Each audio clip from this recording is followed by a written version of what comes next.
رسول الله مبارک به هر سحر مانځه نه پس صحابو نه تپوس کو بیګا چا خوب لیدلې نو کچا به خوب لیدلې او بیان به کوورته چا به نه لیدلې رسول الله مبارک ته به فرمایل د الله پیغمبر مونږ خوب نه لیدلې یو ځل رسول الله مبارک فرمایل چا خوب لیدلې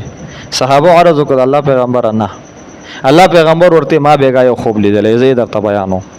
صحابه ورته متوجه شو رسول الله مبارک فرمایي دوه فرشته رااله وزو دوما دا یو فرشته بلې ته وای د الله پیغمبر وده دي او دا بل فرشته ورته وای چې نه د الله پیغمبر وده نه دي یو صحابي ته تاسو کو د الله پیغمبره د دوړو فرشتو تاسو ته قتل او دوړه درته ناشته وي نو اختلاف ولې کو دوړو قتل چې الله پیغمبر وده ده کوي نو اختلاف ته ضرورت سو پیغمبر علیه الصلاۃ والسلام ورته وینا دی یوې فرشته نظر زما په سترګو او د دې بلې فرشته نظر زما په زړه ان عینی تنامان ولا ینام قلبی زما سترګې ودکیږي زما زړه نه ودکیږي زما سترګې ودکیږي زما زړه نه ودکیږي پیغمبر علیه الصلاۃ والسلام او چې څونه انبیا دي داوی په خوب او دست نه ماتیږي دا ولی اول ته مسله به تاسو زین په کولاو کوم نو بیا به راځم دا ولی نه ماتیږي په خوب او دست اله ماتیږي چې د انسان ټول جسم مال غفلت راشي نو چې ټول جسم مال غفلت راشي نو بیا دته پته نه لګي چې آیا زما د دې جسم نه هوا خارج شوی دا نه د خارج شوی ما او داس مات شوی دا پته ورته نه لګي مونږ وایو کګه یو کس داسې ودو چې هغه ناستو او په ځمکه باندې کلک ناستو او سپوري داسې ډډه نه وهلي او بیا دې ودو شنو په دې خوب یو داس نه ماتېږي ځکه دا دلته بل یقین مونږ ویلو شو چې او داس نه مات شوی یو ځل رسول الله مبارک ودو د الله پیغمبر را پاسې دو نو بغیر او د سې وته روکړه حضرت عائشه رضی الله عنها ورته فرمایي د الله پیغمبره اتو تر قبل ان تتوضا ته د اودس مخ کې څنګه وتر کوي یعنی اودس پکار دی د وتر د کولو نم رسول الله مبارک ورته فرمایي ان عینی تنامان ولا ینام قلبی زستا ونی کې نه یم زما سترګې ودکیږي خو زړه می بیداری د انبیو په زړه کې دنه بیداری وي د زړه نه ودکیږي سترګې ودشي نو چې زړه بیدار وي نو په ټول جسم غفلت ناراضي چې په ټول جسم غفلت ناراضي نو د انبیو اودس نه ماتيږي زموږ تاسو اودس ماتيږي انبیو په خوب ملي اودس دانه ماتيږي وجه هم درته معلومه شو چې زول نه ماتي یو سفر نه رسول الله مبارک واپس رااله چې یو ځی ته الله پیغمبر ورسېدو رسول الله مبارک وکتل د شپې اخره حصہ وا د صحابو ته وی چې دلته لږ آرام کو ډیر زیات استړي شي وي او چې سحر موضوع کو بیا به د دې نه وځو چې آرام کو کې دې شي مونږه غزانه واپس راغلی او jihad مو کړه استړي یو ټول مرګ نو مانځه تر پانوس نو یو مرګره په مونږ کې داسې پکار دی چې هغه بیدار کینی چې سحر راوخی چې مونږه خبردار کی چې سحر موضوع کو بیا وځو حضرت بلال حبشي رضی الله تعالی عنہ د دې ډیپټي لپاره مقرر شو د الله پیغمبر دا خدمت بزوګم ټول صحابه د دې د الله پیغمبر مودد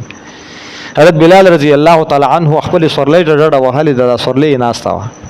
او د افق ته داسې قتل مخامخ چې سړی ستړی ومي بیا ولا خوب راغلی د شپې اخره حصہ بیا یو زی ته ګوري او خو دې خو نه ګوري نو الریډي هغه ودشي نو حضرت بلال حبشي رضی الله تعالی عنہ ود شو شاته سورلې ډډه مو والي نو چې را بیدار شو رسول الله مبارک نور راختله صحابه را بیدار کړل بیا ورته رسول الله مبارک فرمایل چې دیجه نه وضو وړاندې باغ ځکه بیا د سونه وکړو بیا بالته موضوع کو بیا وضو تاسو الله خبره دلته رسول الله مبارک تفصیل دی پدې کې دلته موضوع ولې نه کو هغه کلی ته ولې لاړې خو زه دا ډاکټر عالمه چې دا ټول صحابه ودو رسول الله مبارک مو ودو نور راوخته دا نور د ټول صحابه په جسمونو باندې لګیدل نور د وجه نه سړی الله را بیداری چې د جسم گرمایش محسوس کی چې گرمایش محسوس کی نو د روح له بیداری ورکی چې را پاسه ځکه چې دلته گرمایش ما محسوس کړي تکلیف دراته نو بس است په کې بیداری را پیدا شي او ټول صحابه ولې د نور لګي ټول نه پکې اول رسول الله مبارک را پاسه دا ولې زم ځکه چې په ټول صحابه چې کله نور را پرې وته نو دا غو ټول جسمونه ودو او رسول الله مبارک سره په دې جسم کې یو ځای داسي و چې پاغه کې د بیداری او خوب پکې نه وي خو هغه ځای وي خو نو چې کوم ځای وي هغه د ټولو نه اول حرارت د نور محسوسه نو رسول الله مبارک زړه د ټولو نه اول د نور د گرمایش محسوس کړي جسم له اطلاع ورکړه د الله پیغمبر سرګ کوله چې صحابه را پاسو په دې پوه شو دې پوری ورسېده اوس د رسول الله مبارک د زړه دا بیدار وي او نور جسم باندې د الله پیغمبر خوب وي په سترګو باندې خوب وي نو رسول الله مبارک د صحابي ته فرمایل چې د فرشتو اختلاف ځکه وکړو یوه فرشته زما په سترګو نظر دی بلې فرشته زما په زړه نظر زه چې کله اوده کې زما زړه بیدار وي زما سترګې دا اوده وي نو اختلاف یې ځکه کړی دی نو بیا رسول الله مبارک ورته دا واقعه بیان کړه نو دلته هم په دې حدیث کې فرشتو دا اختلاف کړی یوه فرشته وایي د الله پیغمبر اوده دی دا فرشته د رسول الله مبارک سترګو ته ګوري